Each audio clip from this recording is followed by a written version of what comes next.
नमस्ते जी। अज तुसें गी अस इक ऐसी गुफा च लेई चलगे जित्थे अज्ञातवास दे दौरान पांडुएं कुंभ भरियै रक्खेआ ते इसी कुंभी गलांदे न।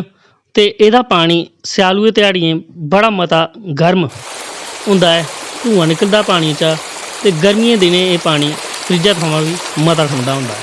आओ गुफा च दिखचै पानी कि'यां निकला करदा ते कि'यां सूरज भगवान उत्थे आइयै मत्था टेका करदे न ते दर्शन देआ करदे न।